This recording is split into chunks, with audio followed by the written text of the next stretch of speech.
Bismillahirrahmanirrahim. Dear students, Assalamu alaikum. Today we will talk about oxidation of pyruvate or pyruvic acid. Last time हमने glycolysis पढ़ा था,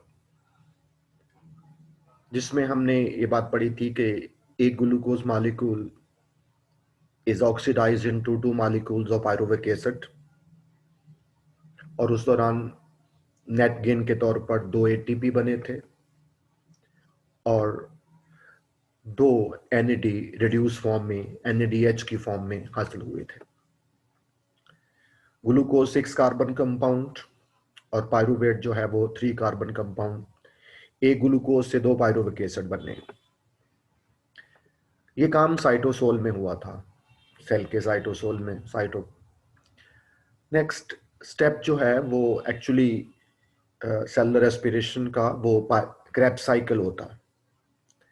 जो major metabolic pathway है cellular respiration का glycolysis के बाद, वो क्रेब्स साइकिल है। This will takes place in the matrix of mitochondria. But this pyruvate, which is the end product of glycolysis, does not enter Krebs cycle directly. ये बराह रास्त Krebs cycle में enter नहीं होता। First, it is oxidized and decarboxylated.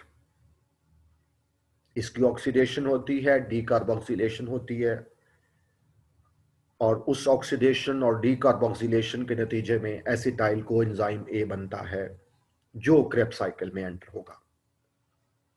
हमारी book वाला इस बात को कैसे लिखता है देखते हैं। Pyruvic acid oxidation, pyruvic acid या pyruvate, the end product of glycolysis, does not enter Krebs cycle directly. तो फिर क्या होता है? Pyruvate, which is a 3 carbon molecule, is first changed into 2 carbon acetic acid molecule because 1 carbon is removed in the form of carbon dioxide.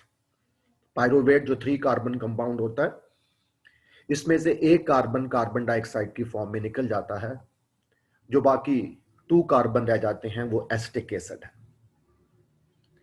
Acetic acid on entering mitochondria unites with the coenzyme A. Acetic acid mitochondria में enter होगा, coenzyme A के साथ unite कर जाएगा और acetyl coenzyme A बनेगा, जिसको active acetate कहते हैं।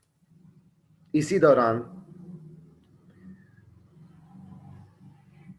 एसिटिक एसिड जो है, it will remove hydrogen atoms which are transferred to NAD and NAD is reduced to NADH. यानी पायरुविक एसिड जो होगा उसकी डीकार्बोक्सिलेशन भी होगी, उसमें से कार्बन डाइऑक्साइड निकलेगा, और फिर उसकी ऑक्सीडेशन भी होगी, उसमें से हाइड्रोजन निकलेंगे और कोएंजाइम ए के साथ वो यूनाइट कर जाएगा और एसिटाइल कोएंजाइम ए बनेगा। ये एसिटाइल कोएंजाइम ए, जिसको एक्टिव एसीटेट कहेंगे, वो क्रेब्स साइकिल में एंटर होगा। हमने ये बात कही है कि पायरुवेट जो एक 3 कार्बन कंपाउंड है, 1 carbon is removed in the form of carbon dioxide. As a result 2 carbon acetic acid is formed. This 2 carbon acetic acid also undergo oxidation.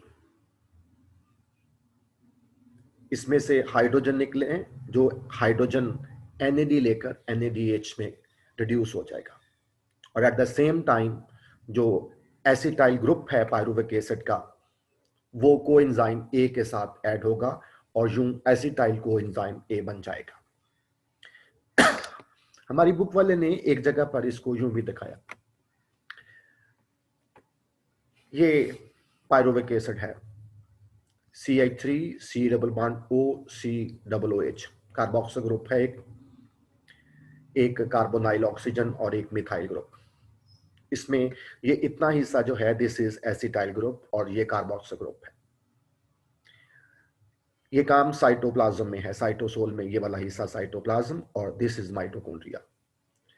ये जो पायरुवेट जो है ये माइटोकॉन्ड्रिया में एंटर हुआ, इसमें से 1 कार्बन डाइऑक्साइड रिमूव हो गया। ये जो कार्बोक्सिल ग्रुप होता है ये वाला, ये कार्बन डाइऑक्साइड की फॉर्म में निकल जाता है, और फिर इसमें से हाइड्रोजन निकलते हैं जो NAD ले लेता है और वो NADH बन जाता है। और कोएंजाइम A COASH, एक्चुअली ये कोएंजाइम A की एब्रीविएशन है COASH। ये COA जो है वो इस एसिटाइल ग्रुप के साथ अटैच हो जाता है, यूं एसिटाइल कोएंजाइम A बन जाता है, CH3 C double bond O SCOA। ये S इसलिए लिखा कि ये एसिटाइल ग्रुप के दरमियान और कोएंजाइम A के दरमियान एक खास किस्म की लिंकेज डेवलप होती है जिसको थायोएस्टर लिंकेज कहते हैं। ये हमारे सिलेबस में बात है नहीं, लेकिन मैं ऐसे बता रहा हूं क्योंकि SCOA आपके ज़हन में क्वेश्चन आएगा कि ये SCOA क्या है, ये थायोएस्टर बॉन्ड को शो कर रहा है। एनी हाउ, जो बात आपको याद रखनी है वो ये है आपके लेवल पे कि pyruvic acid which is the end product of glycolysis does not enter the Krebs cycle directly. The pyruvic acid, which is a 3-carbon compound, first change into 2-carbon molecule acetic acid by the removal of 1 carbon dioxide, decarboxylation hui. And then it also undergo oxidation. It removes 2 hydrogen which are accepted by NAD, and result NADH is produced. And the end product of the reaction is acetyl coenzyme A. ये सारे reaction जो हैं, दोनों reaction यानी decarboxylation भी और oxidation भी, ये एक एंजाइम कंट्रोल करता है, पायरुवेट डीहाइड्रोजिनेस उसको कहते हैं। जो एंजाइम कॉम्प्लेक्स होता है वो ये रिएक्शन करवाता है। तो जिस तरह से एक हमने पढ़ा था कि एक ग्लूकोज से 2 पायरुविक एसिड बनेंगे, तो 2 पायरुविक एसिड से 2 एसिटाइल कोएंजाइम ए बनेंगे, और यूं एक ग्लूकोज से 2 क्रेब्स साइकिल होंगे, एक ग्लूकोज से 2 क्रेब्स साइकिल होंगे। और यहां पर पहुंचते पहुंचते हमारा ये कॉन्सेप्ट होना चाहिए, हमारे पास ये काउंट होना चाहिए कि हमने एक ग्लूकोज से शुरू किया था कल, एक ग्लूकोज से 2 पायरुविक एसिड बनाए, और उस दौरान जब एक ग्लूकोज से 2 पायरुविक एसिड बने थे तो नेट गेन के तौर पर 2 ATP हासिल हुए थे, और at the same time 2 NADH भी बने थे। और आज जब हमने पायरुविक एसिड की ऑक्सीडेटिव डीकार्बोक्सिलेशन की है, ऑक्सीडेटिव डीकार्बोक्सिलेशन का मतलब है ऑक्सीडेशन भी हुई है और डीकार्बोक्सिलेशन भी हुई है, यानी इसमें से हाइड्रोजन भी निकले हैं और कार्बन डाइऑक्साइड भी निकला। ऑक्सीडेटिव डीकार्बोक्सिलेशन ऑफ पायरुवेट से 2 एसिटाइल कोएंजाइम ए बने ना, एक पायरुविक एसिड से 1 एसिटाइल कोएंजाइम, और जब 2 पायरुविक एसिड होंगे तो 2 एसिटाइल कोएंजाइम, तो 2 NADH यहां पर हासिल होंगे, और 2 कार्बन डाइऑक्साइड भी रिमूव हो जाएंगे, क्योंकि एक पायरुवेट से 1 कार्बन डाइऑक्साइड निकलेगा, जब 2 पायरुवेट होंगे तो 2 कार्बन डाइऑक्साइड निकलेंगे। तो पहले स्टेप में जो ग्लाइकोलिसिस था, हमने ग्लूकोज से 2 पायरुविक एसिड बना लिए, 2 ATP 2 NADH बने। फिर हमने जब पायरुवेट की ऑक्सीडेशन की तो 2 एसिटाइल कोएंजाइम ए बने, 2 NADH बने, और 2 कार्बन डाइऑक्साइड जो थे वो रिमूव हो गए। ये एसिटाइल कोएंजाइम ए दोनों जो हैं, they will enter a metabolic pathway जिसको हम क्रेब्स साइकिल बोलेंगे, जिस दौरान ऑक्सीडेशन जो है वो कंप्लीट हो जाएगी। ये वाली बात हम नेक्स्ट वीडियो में करेंगे। Thank you very much.